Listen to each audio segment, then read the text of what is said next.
Focus on Headline. And let's take a look at what major issues are making the headlines today on Focus on Headline. For this, joining us in the studio, we have our reporters Yoo Soo-min, and joining us for the first time in the studio, we have Kim Bom as well. First and foremost, welcome to the studio, guys. Good evening, Esther. Good evening, Esther. Bom joining us for the first time in our, it's actually fitting because it's a spring reshuffle. Oh, it is. Yes. Wow. And then Kim Bom joins us in the studio. Although I believe your English name is not Spring. April. April. Spring and April. Still March, but yeah, spring season is here along with new season here at Arirang Radio. But nevertheless, all things remain the same for us here. Let's start off with the progress on forming the transition committee. Of course, we talked about all of last week.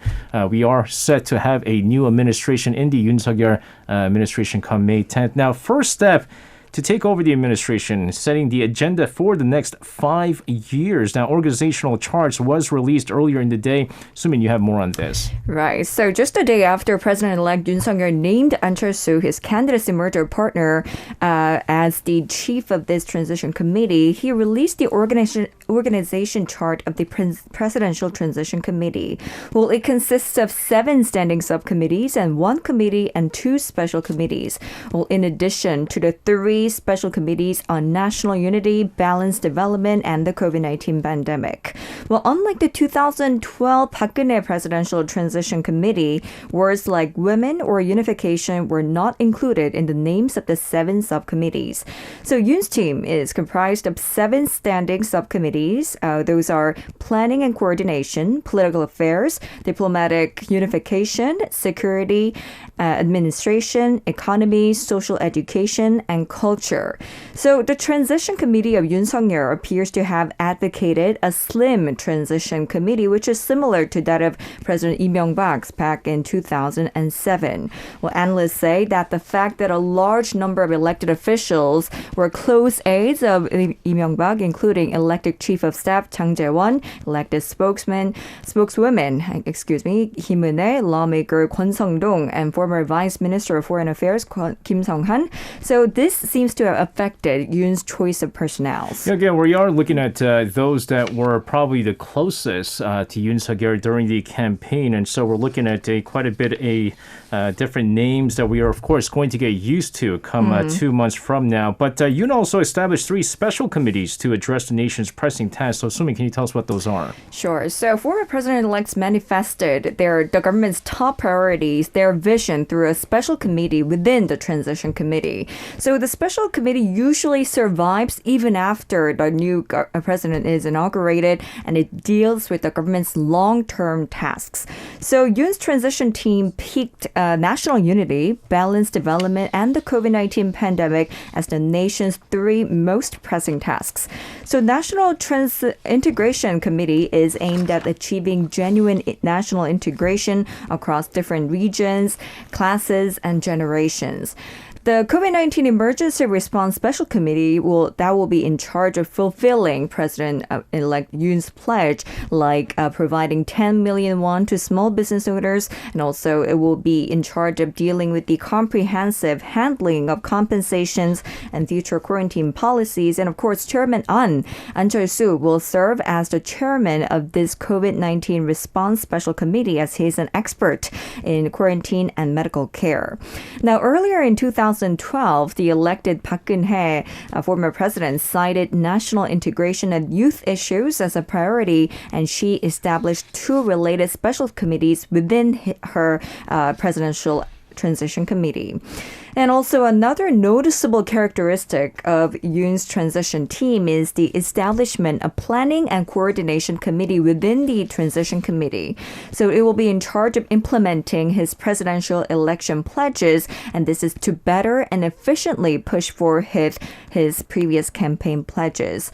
Well, President-elect Yoon Suk-yeol plans to name other committee members later this week, and he aims to hold the signboard hanging ceremony as early as this week to mark the official launch. Yeah, we're going to talk about our takes on some of the changes we're expected to see. But before that, again, because we are seeing quite a sweeping changes, both externally and internally as well, the 청와대 reform has again been Yoon Suk-yeol's top 10 pledges. First and foremost, Poma, tell us about some of the reform changes we're expecting. You're right. President-elect Yoon Suk-yeol has promised a smaller and less powerful presidential office, first by getting rid of the senior secretaries. Yoon said that with the help of senior secretaries, previous president had often overridden the decisions of other institutions and impeded investigations. So instead of appointing a senior to overlook government affairs, Yoon will leave each task to those who do it best, not only using existing public officials, but also bringing in talent from outside. After these changes, Yoon expects to slim down the Blue House staff by 30%.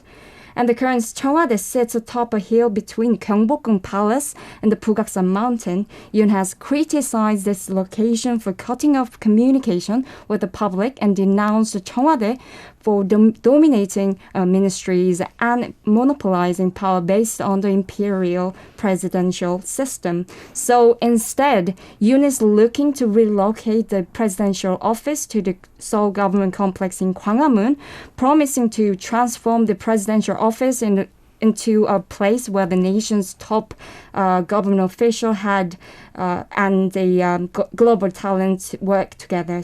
However, Yoon is not the first to pitch that idea. The plan to move the presidential office near Gwanghwamun had previously been considered by the Moon Jae-in administration.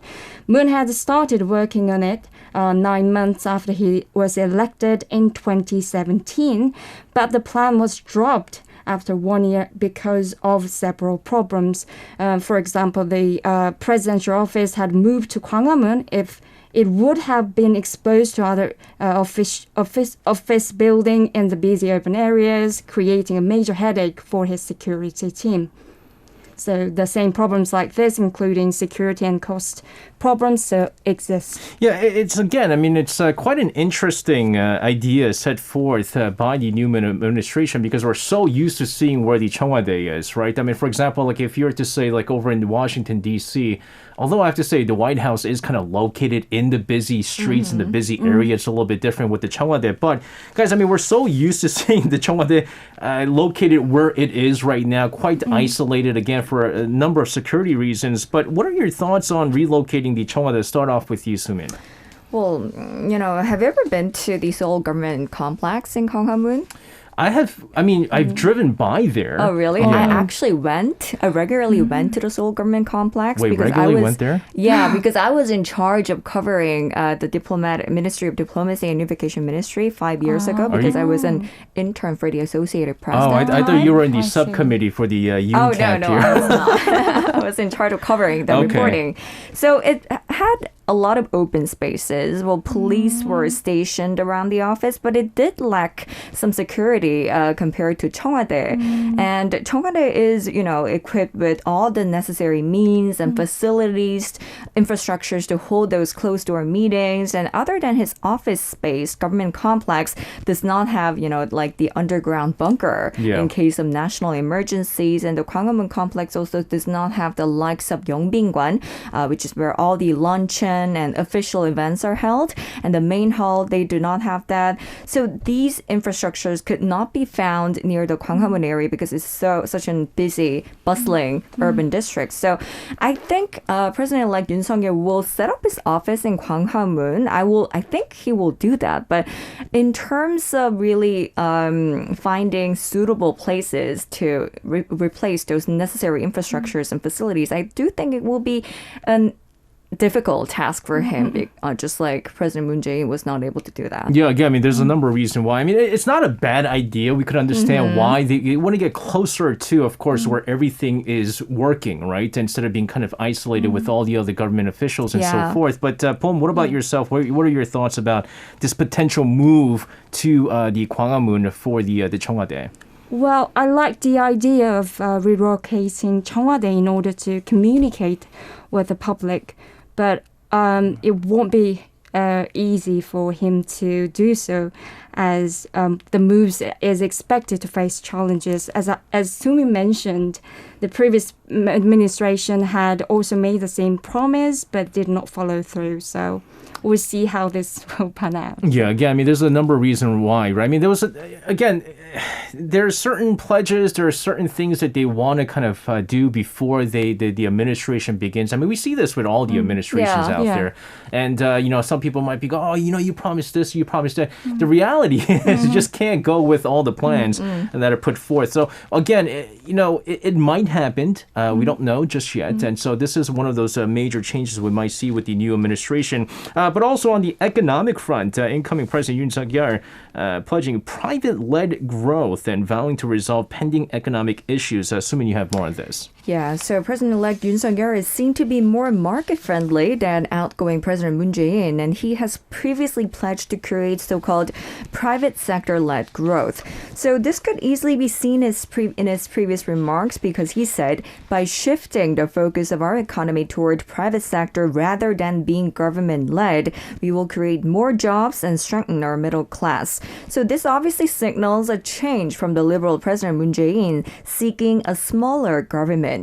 And this also means that his administration will essentially take a back seat and let companies create jobs and develop innovative technologies by easing corporate regulations, boosting tax reliefs, and expanding infrastructures.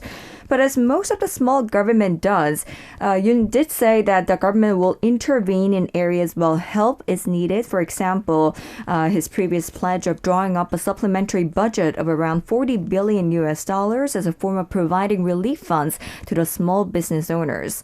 And also his pledges to reform the property market with the skyrocketing real estate prices is also in the spotlight.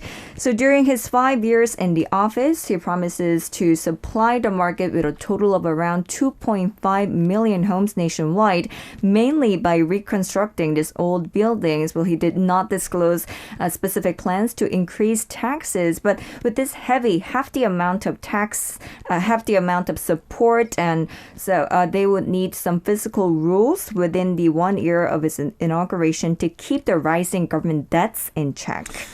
Again, I mean, to be honest with you, when it comes to the real estate prices, which again was one of the major issue at hand amongst all the candidates when we had the campaigning process. But I really do think the real estate prices are going to start going down, not because any kind of government intervention, but because we're going to see rising key interest rates. And once we have the interest rates go up, you're obviously going to see less people borrowing money, which means there's less demand for houses, and it's going to go down as well. But at the same time, I mean, obviously supplying more houses into the market is also going to help as well, which again has been a big question for those in their 20s and 30s like you guys, wanting to buy a home later in the future. So we'll see how things pan out on that front.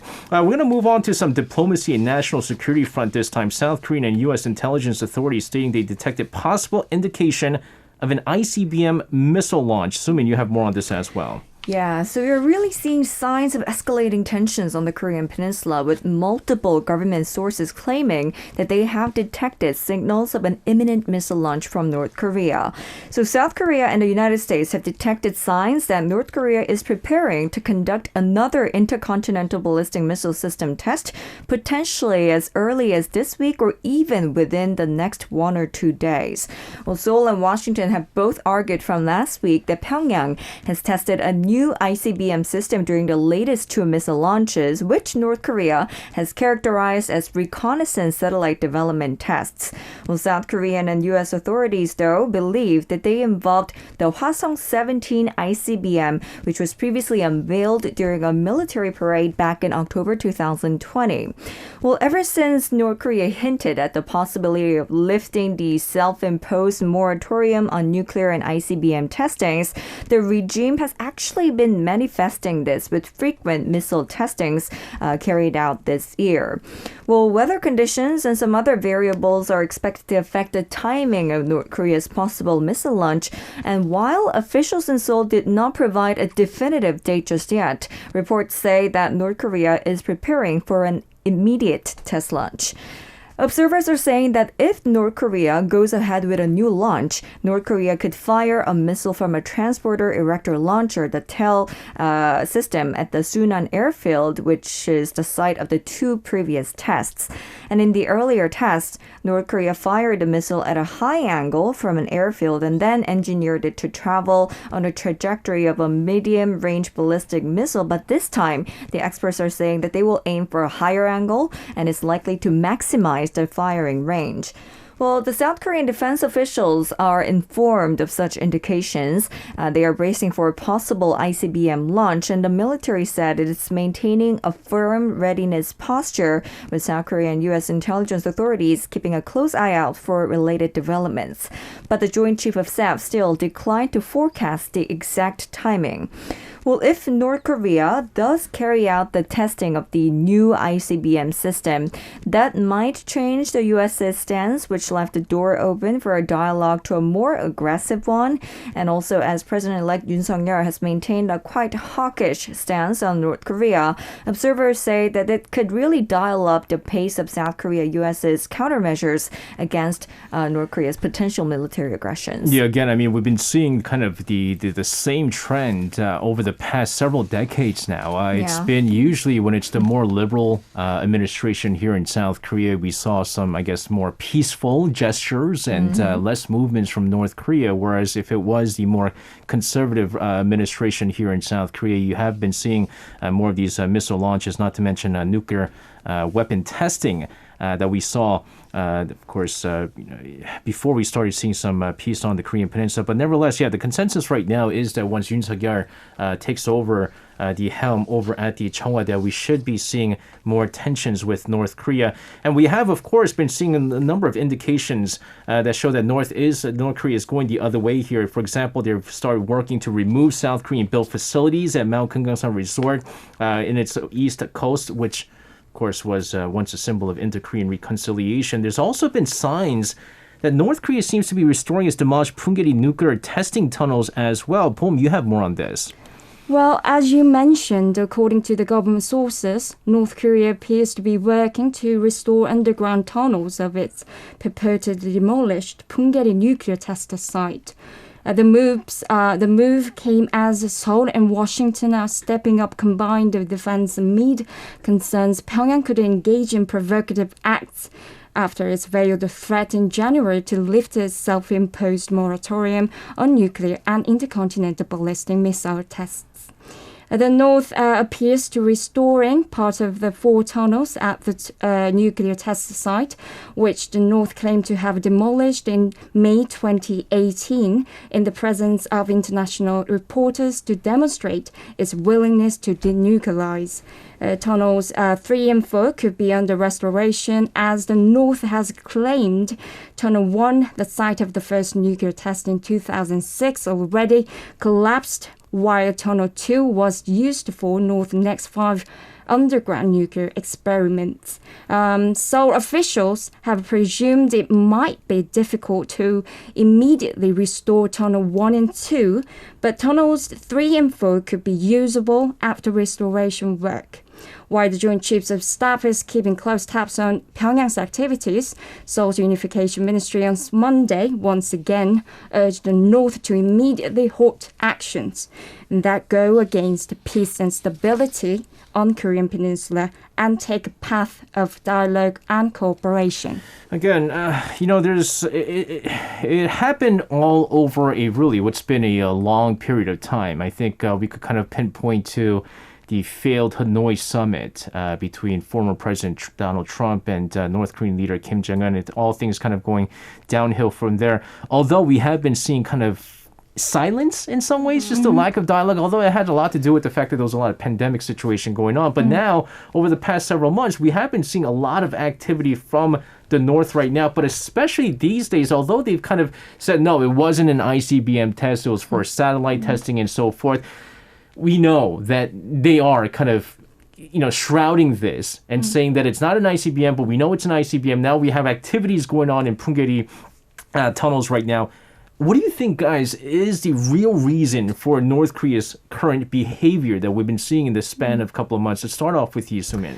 I mean, it's pretty obvious, isn't it? Because we have been saying that it's to draw the U.S.'s attention because North Korea might feel like it's being put on the back burner, especially these days because of other pressing diplomatic tasks. The U.S.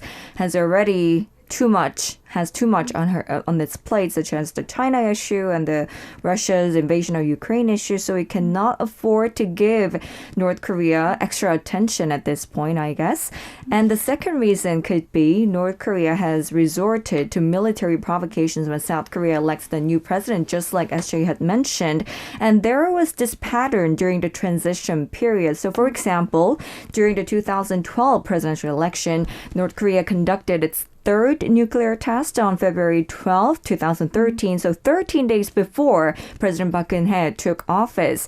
And also during the 2017 presidential election when but the more liberal President Moon Jae-in was elected, missile provocations continued throughout May, which was when the new Moon government was elected. So on May 14, 2017, 4 days after Moon's inauguration, North Korea launched the IRBM, the medium-range ballistic missile. So I think it could be their ways to claim their spot or to what the experts call to tame the South Korean government. And lastly, I think they could be, following its own timeline of its missile development strategy because they have been claiming that they will continue to develop their weapons program and the nuclear program. And some experts are saying the takeaway from the Russia's invasion of Ukraine is that they should not give up its nuclear weapons. And I think they will use this to justify their nuclear weapons development program to not follow Ukraine's footsteps. So I personally think they will somehow, at some point, launch the ICBM new system, but they will claim that this was a reconnaissance satellite missile like they've been doing so. You think a nuclear weapon testing is going to be happening in the near future then? I don't know. It's a red line, isn't it? Yeah. So, well, even with the ICBM, right? I mean, some might consider the ICBM testing as a red line as well. Although the ICBM testing is like questionable red line, and some people might be a little bit more liberal with that and say, well, I mean, all right, exactly. It's not a nuclear weapons testing, but it is possible. Pum, what about you? What do you think is the real reason behind North Korea's recent behavior? I mean, I definitely agree with Sumin's idea, I personally think North is trying to escalate tensions on the peninsula amid a presidential transition period after Yoon Suk-yeol of the Conservative Opposition People Power Party won the March 9th presidential election. But I think the North has nothing to gain from its provocation. It should return to dialogue to resolve its nuclear issues through diplomacy and peaceful means. Yeah, again, I mean, usually, I think if I remember correctly, it's after they have a wave of provocations, all of a sudden they go, all right, now we're open for dialogue because this is what we're capable of doing, right? It's kind of like the squeaky wheel gets the oil. We've been kind of mentioning this before because, I mean, if you look at what's happening right now, the entire world is watching what's happening in Ukraine. And we talked about how the current Biden administration, which again has a huge role in the Korean Peninsula affairs, they're so focused on Ukraine issue right now that they haven't really been watching very closely to what's happening on the Korean Peninsula. So they want to make as much noise as possible. And so that later on, once they, again, a nuclear weapons testing, although I would have to say that would be like now the United States, and of course by then I think maybe it's going to be the Yoon administration. I think everyone's going to be hands off. I think that's when all dialogue is off in the world, back to square one. We're hoping that's not the case, but if I'm not wrong, I think right before they start opening some kind of possibility of discussion is when we start seeing the ICBM and testing, and I think it is going to come. Unfortunately. Speaking of which, Sumin, U.S. nuclear envoy urging China to join U.S. in publicly condemning North Korea's missile launches. Sung Kim, what did he say? Yeah, so according to the U.S. State Department, U.S. Special Envoy for North Korea Sung Kim has called on China to publicly condemn North Korea's continued missile launches. So in a phone conversation with his Chinese counterpart Liu Xiaoming, Sung Kim also called on China to help bring North Korea back to the negotiation. Well, the department said that Kim called Liu to discuss North Korea's ballistic missile launches on February 27th and March 5th, which the U.S. government has concluded were tests of a new intercontinental ballistic missile system. Well, the U.S. envoy also expressed a level of concerns that these launches demonstrate North Korea's determination to advance its unlawful weapons of mass destruction and ballistic missile programs and continue on an increasingly escalatory path. Well, Sung Kim reportedly emphasized that China and the U.S. share an interest in ensuring regional stability, calling upon Beijing to join Washington in publicly condemning North Korea's missile launches. I don't think that's going to happen. Unfortunately, I don't think that's going to happen because we haven't seen that happen with China and the current Ukraine-Russia crisis. I mean, it would have worked so much better, number one, if the U.S. and China had good relations, which they don't. It also doesn't help that, of course, North Korea, one of few allies that North Korea has is China, and China does also feel that as well. So unfortunately, I don't think that's going to happen, to be honest with you. We're going to come back to here domestic news here. Wildfire situation that we've been talking about all of last week as well. Authorities are saying that the main blaze of the extensive wildfires have been extinguished after burning more than 8 days here. Boom, give us the latest. Sure. The main fire of massive wildfires in the eastern coastal areas has been put out after more than 213 hours. The blaze started in the east coastal town of Ulsan on March 4th and became the country's most devastating on record as it spread to nearby area in Gangwon province. It took 213 hours and 43 minutes to put out the main fire, the longest time ever to extinguish such a blaze since the related data was first compiled in 1986. The previous record was 191 hours of wildfires in Gangwon province in 2000. No casualty have been reported, but 643 facilities, including 319 homes, have been reported to have been damaged from the wildfire in Ulsan and Samcheok areas. Yeah, it really is unfortunate. I did see a lot of these people getting their temporary homes, and although I have to say there's been a lot of donations coming in to help those people that have been affected by the wildfire there. So, let's kind of turn our focus to the COVID-19 situation here. I don't know how concerned you guys are with the COVID-19 situation, to be honest. Are you guys like as scared as you were when, I guess, during the Delta outbreak or like even at the beginning stages of COVID? No, of course not, to be honest with you. No, not as concerned compared to the initial stage. And the reason for that, what's the reason for that? Because so many people are getting infected and, there are some adverse reactions, some side effects. They're suffering from other symptoms. And I heard it's similar to cold. Well, usually it's a little more severe than cold, but ultimately it gets cured. Yeah, aside from the elderly population, which is a little bit more deadlier than that, but I get it depends on each person. Like the way that I went through it, it was like less than a cold, but then the way that my wife went through it was pretty bad. So it's case by case. Pom, what about you? It's been over 2 years now, right? And so, what's your thought on just the COVID-19 situation then and now at this point, even though we're seeing so many infection numbers?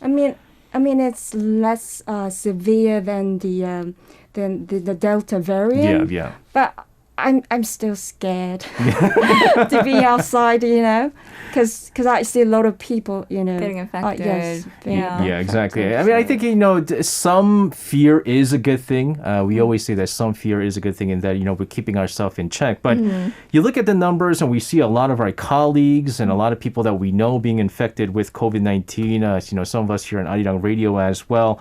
Certainly does show because the daily infection numbers are continuing to rise here. But nevertheless, speaking of which, Sumin, give us the latest figures that came in earlier this morning. Sure. So South Korea reported more than 300,000 new COVID-19 cases for a third consecutive day today, adding 309,790 new infections.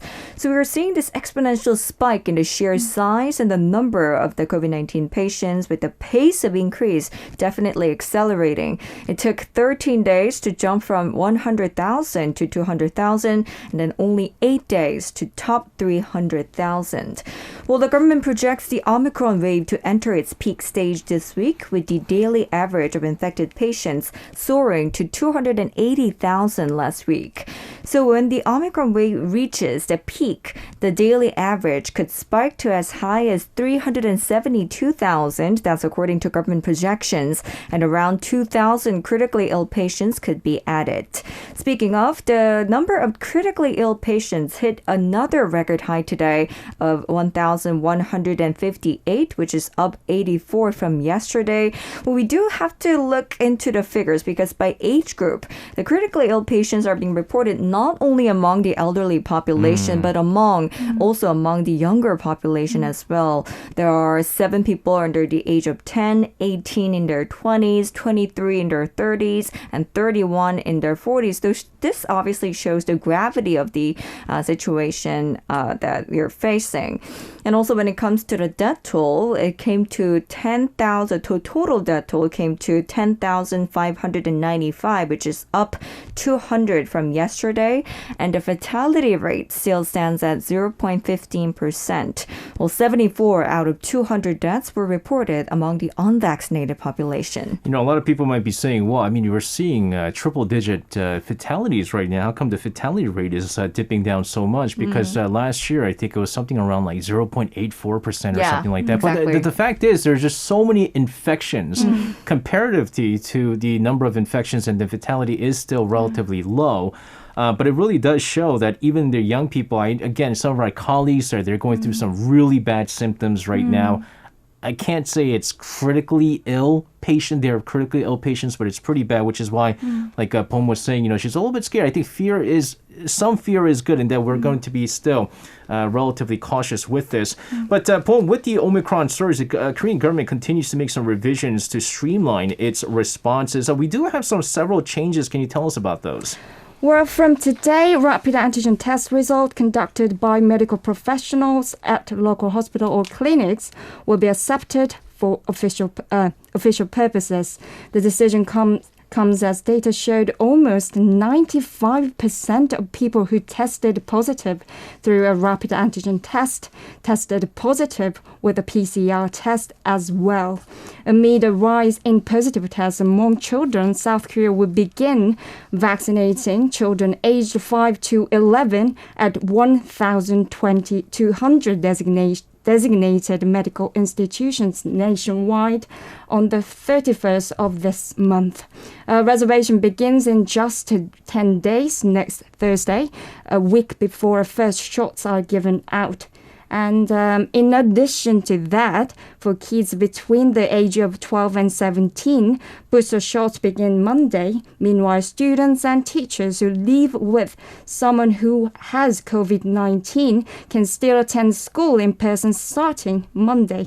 Instead of self-isolating, they are advised to receive PCR tests within 3 days of their family member testing positive, before taking a rapid antigen test on the 6th and 7th day. Yeah, again, I mean, 95% is pretty high, but I did hear recently over the weekend someone who had one of their family members test positive for the quick antigen, and the entire family took the PCR, but they all came out negative. And so there is still that chance. I mean, if you're really negative and then you have to be in quarantine for about a week, it's pretty bad. But again, it's because there's so many cases right now. It's just so hard to get everyone to take those PCR tests. And mind you, having to line up all those hours. It takes, 1-2 hours to line up and get those PCR tests as well. Indeed. And so, again, we are seeing some changes. We're probably going to see some more changes come the 21st, about a week from now, and we'll see what kind of measures are put in place by the government. Guys, thank you very much for coming in with your report today and your insights on some of these issues. Have a safe rest tonight. We'll see you guys again. See you. You can listen to Korea Now with me, SJ Lee, by downloading the Arirang Radio application or tune in online by visiting www.arirangradio.com. So make sure you tune in Mondays through Fridays, 6 p.m. to 8 p.m. Korea time.